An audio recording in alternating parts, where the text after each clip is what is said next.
Good morning, నమస్తే to all investors and traders. అందరం బాగుండే అందరం ఉండాలని కోరుకుంటూ టుడే మీరు యూట్యూబ్కు స్వాగతం. మీ సీనియర్ సిటిజన్. దయచేసి స్కిప్ చేయకుండా చూడండి. స్కిప్ చేస్తే మధ్యలో ఇంపార్టెంట్ వార్తలుగా నా కామెంట్ మిస్ కావచ్చు. నా కామెంట్ అండ్ కాంటెంట్ నచ్చితే సబ్స్క్రైబ్ చేసుకొని లైక్ చేయగలరు. మీ యొక్క లైక్ సబ్స్క్రైబ్ నాకు మరో సపోర్ట్ ఇస్తుంది. సో ఈరోజు 25th March 2024. ఫస్ట్ ఒక disclaimer, it is educational purpose only. I'm not SEBI adviser and it is not buying and selling recommend గుర్తించండి. సో మీ దేశం మరి బిజినెస్ వార్తలను రెండు భాగాలుగా రెండు వీడియోగా రూపొందిస్తున్నాను. రెండు వీడియోలుగా అప్లోడ్ చేస్తున్నాను. ఒక ఫస్ట్ వీడియోలో మొత్తం ఇన్ఫర్మేషన్ డాటా ఉంటుంది అండ్ డివెంట్కి సంబంధించిన ఇన్ఫర్మేషన్ ఉంది. ఇది కూడా చాలా ఇంపార్టెంట్. అండ్ తర్వాత వీడియోలో మన షేర్కి సంబంధించిన వార్తలు, దానిపై టెక్నికల్ అనాలిసిస్ షేర్లపై ఉంటుంది. ఈ రెండింటిని ఎవరైతే మన కంటెంట్ వినడం జరుగుతుందో వారికి కంప్లీట్ షేర్ మార్కెట్ అవగాహన వస్తుంది. షేర్ మార్కెట్ ముందు మనకు కావాల్సిన ఓపిక ఉండి వీటిని విని మీరు లబ్ధి పొందుతారని భావిస్తూ మన వార్తలకు వెళ్దాం. సో మార్కెట్ గత 6 months నుంచి డౌన్లో ఉంది. గత 4-5 రోజులు పెరుగుతుంది. దానికి ముందుగా మనం ప్రతిసారి కూడా మార్కెట్ ఎందుకు పెరుగుతుంది, ఎందుకు తగ్గుతుందో తెలుసుకోవాలి. ముందు కారణాలను అప్పుడే మార్కెట్ ఒక పట్టు అవగాహన వస్తుంది. మార్కెట్ అంతకుముందు తగ్గడానికి కారణాలు కొద్ది పెరుగుతుంది. అంతకుముందు ఎందుకు తగ్గాయంటే మన వరల్డ్ PE రేషియో ప్రకారం మన ఇండియా PE ఎక్కువ ఉండడం మూలంగా మన ఫారినర్స్ అందరూ అక్కడ బయటకు వెళ్ళారు. సో ఇక్కడ చూస్తే, ఇక్కడ మీకు గూగుల్లో కొట్టి చూస్తే వరల్డ్ PE తీసుకుందాం వస్తుంది. యునైటెడ్ స్టేట్స్ 25, మన ఇండియా ఆల్మోస్ట్ 20-23 మధ్యలో ఉంది. అంటే మిగతా కంట్రీల PEs ఉన్నాయి. ఇక్కడ ముఖ్యంగా ఇటలీ, చైనా, బ్రెజిల్ 11, 10, 8 తక్కువ ఉంది. కాబట్టి ఫారినర్స్ ముఖ్యంగా పెట్టుబడిదారులు ఎక్కడైతే PE తక్కువ ఉంటుందో ఆ కంట్రీస్ పోయి పెట్టుబడి పెట్టి అక్కడ లాభాల నుంచి మళ్ళీ PE ఎక్కడ తక్కువ ఉంటుందో అక్కడ రావడానికి ప్రయత్నిస్తారు. సో మనకు మార్కెట్ ఇప్పుడు గత 4-5 months తగ్గింది కాబట్టి కొంచెం మన PE అంతకుముందు 40 ఉండే, ఇప్పుడు 20 వచ్చింది కాబట్టి ఇక్కడికి మళ్ళీ రావడం జరుగుతుంది. అది గుర్తించండి. అట్లనే USA టారిఫ్ మూలం కూడా మన మార్కెట్ మొత్తం ఇంటర్నేషనల్ మార్కెట్ అన్సైటీలోకి పోయింది కాబట్టి మన మార్కెట్ కూడా అందుకు పోయింది. దాని మూలంగా మా ఫారినర్స్ సెల్లింగ్ జరిపారు. అండ్ రిటైలర్స్ కూడా సెల్లింగ్ ఇన్ ప్యానిక్లో తెలియని అవగాహనతో చాలామంది మన ఇండియాలో చాలామందికి అవగాహన లేదు. అది గుర్తించండి. అవగాహన లేక షేర్ మార్కెట్ చాలా పడిపోతుంది అనుకుంటే మంచి షేర్ కూడా అమ్మిన వాళ్ళు చాలామంది ఉంటారు. అది గుర్తించండి. అట్లనే సిప్, దీని యొక్క భయానికి కూడా చాలామంది సిప్ తగ్గించుకున్నారు. అంటే సిస్టమిక్ ఇన్వెస్ట్మెంట్ మంత్లీ చేసేవారు కొంచెం తగ్గించుకున్నారు. బట్ మార్కెట్లో ఎప్పుడైతే తగ్గింపు అవుతుందో అప్పుడే మార్కెట్లో పెట్టుబడి పెట్టాలి. అదే మంచి లక్ష్యము. చాలామంది చేసే మిస్టేక్ ఏంటంటే మార్కెట్ పెరిగినప్పుడు కొంటుంటారు, తగ్గినప్పుడు భయపడి అమ్ముతుంటారు. అమ్మకూడదు. మార్కెట్ పడడానికి కంపెనీ నడవడానికి చాలా తేడా ఉంటుంది. కంపెనీ మంచిగా నడుస్తున్నప్పుడు మార్కెట్ పడినప్పుడు దానికి సంబంధం ఉండదు. ఎప్పుడైతే కంపెనీ యొక్క రిజల్ట్స్ బాగుంటుందో, కంపెనీలో ఇబ్బంది అయినప్పుడు, లేకపోతే నేషనల్ లెవెల్లో ఇబ్బంది అయినప్పుడు అప్పుడే మనం భయపడాలి. కానీ వివిధ కారణంగా మనం భయపడడానికి ఆస్కారం లేదని నేను అనుకుంటున్నాను. గుర్తించండి. అట్లనే ఇప్పుడు Q3 రిజల్ట్స్, Q3 బాగా అంటే నాట్ గుడ్గా అని చెప్పారు. అప్పుడు కొద్దిగా తగ్గింది. సో డిమాండ్స్ అకౌంట్స్ కూడా కొద్దిగా తగ్గినాయి. దాని మూలంగా మార్కెట్ తగ్గిందని గుర్తించండి. సో మనము వార్తకి వెళ్ళే ముందు మీకు ఒక అడ్వైజ్ చెప్తున్నాను, ప్రతిసారి చెప్తున్నాను. Keep always 50% cash in reserve. చాలామంది చేసే మిస్టేక్ ఏంటంటే ఒకటేసారి పెట్టుబడి పెట్టి మన షేర్ తగ్గినప్పుడు ఎదురు చూస్తుంటే అట్లా కాకుండా ఓన్లీ 50% ఉంది మన పెట్టుబడి పెట్టాలి. మిగతా 50% రిజర్వ్ పెట్టాలి. ఒకవేళ 50% షేర్ పెడితే ప్రాఫిట్ బుకింగ్ చేసుకోవాలి. ఒకవేళ తగ్గినప్పుడు ఈ రిజర్వ్ను దాన్ని ఉపయోగించుకోవడానికి అవుతుంది. అట్లనే మన స్టాక్ మార్కెట్ ఉండేటప్పుడు మన రీటైల్ ఇన్వెస్టర్స్ అంటారు. మనం కాక ఇంకా చాలామంది ఉంటారు.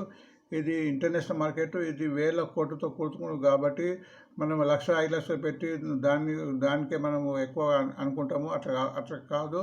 చాలా వేల కోట్లలో పెడతారు కాబట్టి ఈవెన్ వేల కోట్లు, లక్షల కోట్లు పెడతారు కాబట్టి ఎవరెవరు ఉన్నారు మార్కెట్లో అని చూడాలి. అది చూసినప్పుడే మనకు అవగాహన వస్తుంది. అప్పుడు మనకు కూడా భయం పోతుంది. సో మార్కెట్లో ఫారినర్స్ ఉంటారు. సో ఫారినర్స్ దాన్ని FII అంటారు, ఫారిన్ ఇన్వెస్టర్స్. అంటే ఫారిన్లో అక్కడ ఫైనాన్స్ కంపెనీస్ అన్నీ ఉన్నవారు ఇక్కడ పెట్టడానికి వస్తుంటారు. అట్లనే మ్యూచువల్ ఫండ్స్, మన ఇండియాలో ఉన్న మ్యూచువల్ ఫండ్స్, DI డొమెస్టిక్ వాళ్ళు కూడా మనం షేర్లో పెడతారు. అట్లనే foreign FPI, foreign portfolio investment. అక్కడ ఫారిన్లో ఉన్న ధనవంతులు కొంతమందికి ఫోటో ఇచ్చి ఇక్కడ డబ్బు పెట్టడానికి డబ్బులు ఇస్తారు. అట్లనే ఇండియాలో HNI వాళ్ళు ఉంటారు, హై నెట్వర్త్ ఇండివిజువల్స్. అంటే చాలా డబ్బు ఉన్న వాళ్ళు, ఫోటో డబ్బు ఉన్న వాళ్ళు, సినిమా యాక్టర్స్, రాజకీయ నాయకులు, రకరకాల వాళ్ళు కూడా డబ్బులు పెట్టి మన ఏజెంట్స్ ఉంటుంది. ఏజెంట్స్కి డబ్బులు ఇచ్చి షేర్లో పెట్టడానికి వస్తుంటారు. అట్లనే ఫారిన్ గవర్నమెంట్స్ ఫండ్స్ కూడా వస్తుంటాయి. అది గుర్తించండి. మనకి ముఖ్యంగా కెనడా, సింగపూర్, మలేషియా గవర్నమెంట్స్ కూడా ఇక్కడ ఫండ్స్ పెడతారు. ఎందుకంటే ఇందులో లాభాలు సంపాదించి మళ్ళీ అక్కడ బ్యాంకులో వడ్డీ బదులు ఇందులో లాభాలు సంపాదించడానికి ప్రయత్నం చేస్తారు. అట్లనే ఇండియాలో ఉన్న ఇన్సూరెన్స్ కంపెనీస్లో కూడా వాళ్ళకు ఉన్న సర్ప్లస్ అమౌంట్ డబ్బు పెట్టడానికి ప్రయత్నం చేస్తారు. అండ్ బ్యాంక్స్లో కూడా వాళ్ళకు ఉన్న సర్ప్లస్ అమౌంట్ కూడా ఇక్కడ పెట్టడానికి ప్రయత్నం చేస్తారు. అంటే ఇండియాలో ఉన్న non finance bank finance companies కూడా వాళ్ళు ఇక్కడ పెట్టుబడి పెడతారు. అండ్ కొంతమంది ఫండర్స్ అండ్ స్పెక్యులేటర్స్ ఉంటారు. వీళ్ళ మూలంగా మార్కెట్ చాలా కొద్దిగా హెచ్చుతగ్గులకు లోనే అవకాశం ఉంటుంది. వీళ్ళు కూడా ఉంటారు. సో తర్వాత రీటైల్ ఇన్వెస్టర్ అంటే మనం ఉంటాం. అంటే ఇంతమంది ఉన్న ప్లేస్ మనం ఉన్నామంటే మనం కూడా కొంచెం జాగ్రత్తగా ఉండి పెట్టుబడి పెట్టడానికి ప్రయత్నించాలి. ముఖ్యంగా జాగ్రత్త అంటే మంచి కంపెనీలో సౌండ్ కంపెనీస్లో ఫండమెంటల్ కంపెనీ పెట్టాలి. అట్లనే టెక్నికల్గా చూడాలి. టెక్నికల్ నేర్చుకో టెక్నికల్ బాగున్న కంపెనీలో పెట్టడానికి ప్రయత్నం చేయాలి. సో ముఖ్యంగా మనకు స్టాక్ మార్కెట్ కావాల్సింది కొద్దిగా నాలెడ్జ్ పరంగా ఉండాలి. కొద్దిగా లాజిక్ అండ్ కామన్ సెన్స్ ఉపయోగిస్తే మన మార్కెట్లో లాభాలు వచ్చే అవకాశం ఉంటుంది. సో మనం బిజినెస్ ఇండెక్స్ ప్రకారం పోతే మనం ప్రతిరోజు కూడా USA, European, Asia market 3 market కూడా గమనించాలి. ఈ 3 మార్కెట్ యొక్క గమనాన్ని మన మార్కెట్ దశ దిశను నిర్దేశిస్తాయి. సో ఈరోజు మార్కెట్ పెరగడానికి అవకాశం ఉంది. నేను ఎందుకు చెప్తున్నా అంటే ఇక్కడ డాటా నేను చెప్పడం లేదు. ఈరోజు మార్కెట్ కంపల్సరీ గ్యాప్ అప్తో ఓపెన్ అయ్యే అవకాశం ఉంది. ఎందుకంటే నిన్న యూఎస్ఏ మార్కెట్ కంప్లీట్గా గ్రీన్లో మారింది. డౌ జోన్స్ 598 పెరిగింది, నాస్డాక్స్ 405 పెరిగింది, S&P 500 100 పెరిగింది. కాబట్టి ఈరోజు మన మార్కెట్ పెరిగే అవకాశం ఉంది. మన దానికి విరుద్ధంగా యూరోపియన్ మార్కెట్ కొద్దిగా స్వల్పంగా తగ్గింది. England 8 point, France 21, Germany and 39. So European market ప్రభావం మన మార్కెట్ ఎక్కువ. మనం ముఖ్యంగా Asia market and USA market ప్రభావం మనకు ఎక్కువ ఉంటుందిగా గుర్తించండి. సో ఇప్పుడు ఆసియా మార్కెట్ కూడా ప్రస్తుతం ఇప్పుడు ఆసియా మార్కెట్ మార్నింగ్ 6:30 స్టార్ట్ అయితే అన్ని market Singapore, China, Taiwan, Japan. Singapore ఇప్పుడు 60 పాయింట్స్ అప్లో నడుస్తుంది. మొత్తం చైనా మాత్రం 200 పాయింట్ డౌన్లో ఉంది. తైవాన్ మాత్రం 200 పాయింట్ అప్లో ఉంది. జపాన్ కూడా 200 పాయింట్ అప్లో ఉంది. సో నిన్న ఇండియా మార్కెట్స్ చూస్తే ఒక రకమైన గుడ్ న్యూస్ అని చెప్పవచ్చు. ముఖ్యంగా ఫారినర్స్ అండ్ మ్యూచువల్ ఫండ్స్ వారు ఇద్దరు కలిసి బై చేశారు. ఇక్కడ ఫారినర్స్ 3,556 crores బై చేస్తే మ్యూచువల్ ఫండ్స్ 19 crores బై చేశారు. అండ్ ఇక్కడ డాటా కూడా ఉంటుంది. ఇండెక్స్ ఫ్యూచర్స్లో 341 crores బై చేశారు. స్టాక్ ఫ్యూచర్స్లో 942 బై చేశారు. ఇండియన్ ఆప్షన్స్లో 19,330 సెల్ చేశారు. అది గుర్తించండి. స్టాక్ ఆప్షన్స్ కూడా 1,031 బై చేశారు. మొత్తానికి బైగా ఉంది, గుర్తించండి. అందుకే నిన్న ముఖ్యంగా ఈ బైయింగ్ మూలంగా నిఫ్టీ 308 పాయింట్స్ పెరిగింది. బ్యాంక్ నిఫ్టీ అయితే ఆల్మోస్ట్ 411 అంటే 1,111 పెరిగింది. మిడ్ క్యాప్ 673, స్మాల్ క్యాప్ 171 చాలా పెరిగింది. బట్ దీనికి విరుద్ధంగా ఇండెక్స్ పెరిగింది. ఇండెక్స్ జనరల్గా తగ్గాలి. బట్ ఎందుకంటే నేను ఇండెక్స్ కూడా కొంత మార్కెట్ పెరిగినా కానీ వొలాటిలిటీ చాలా ఉంది నిన్న. దాన్ని బట్టి ఇండెక్స్ వొలాటిలిటీ చూపించింది. వొలాటిలిటీలో కూడా 1.13 అప్ అయి 13.70 ఉంది. సో ఉంది. బట్ ఇండెక్స్ 10 to 12 మధ్య ఉంటే స్థిరంగా ఉన్నట్టు గుర్తించవచ్చు. సో ఇంకోటి మన మార్కెట్ను గమనానికి కూడా పీసీఆర్ నిఫ్టీ రేట్ కూడా దాన్ని బట్టిగా మన మార్కెట్ ఎలా ఉంటుందో చెప్పుకోవచ్చు ఈరోజు. సో ఇది పుట్కార్ రేషియోగా ఉంటుంది. ఎప్పుడైతే పీసీఆర్ రేషియో 1 కన్నా ఏమో ఉంటుందో అది బుల్లిష్, బిలో ఉంటే బేరిష్ అని మనం ప్రతిరోజు చెప్పుకుంటున్నాము. బట్ నిన్న 1.50 ఉంటే ఈరోజు 1.22 ఉంది. అంటే పుట్కార్ రేషియోలో ఎక్కువ ఉంది కాబట్టి ఈరోజు మార్కెట్ పెరుగుతుందని మన కాల్ ఎక్కువ చేశారు. బట్ ఒక్కోసారి దీనికి విరుద్ధం కూడా జరిగే అవకాశం ఉంటుంది. బట్ దీన్ని బట్టి చూస్తే మార్కెట్ పెరగడానికి ఛాన్సెస్ ఉంది. ఎందుకంటే ఇంటర్నేషనల్గా మార్కెట్ చాలా బాగుంది కాబట్టి.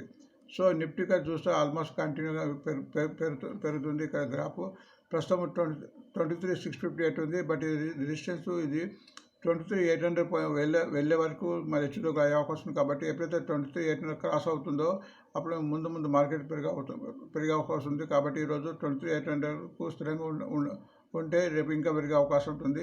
Stop loss 22,800. ఇప్పుడు స్టాప్ లాస్ కూడా కొంత పెరిగింది. 22,800కు మార్కెట్ డోకలేదు.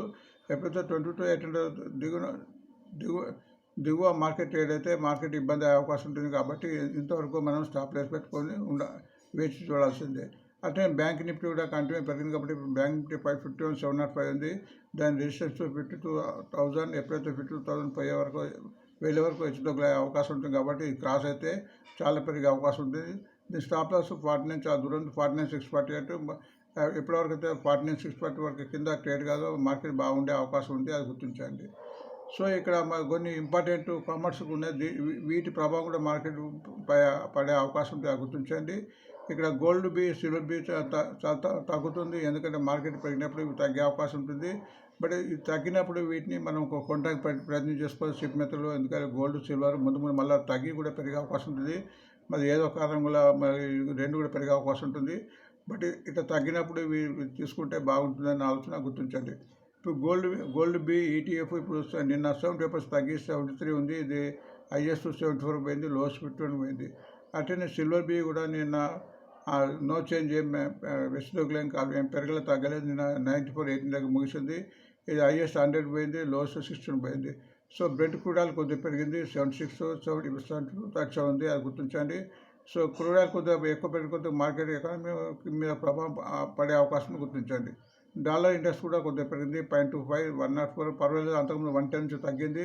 సో డాలర్లో 45% తగ్గింది, 85% చాలా తర్వాత ఆల్మోస్ట్ 80 మన 2-3 మంత్స్ తర్వాత ఇది డాలర్ తగ్గిందని చెప్పుకోవచ్చు. అందుకోసం మార్కెట్ పెరుగుతుంది.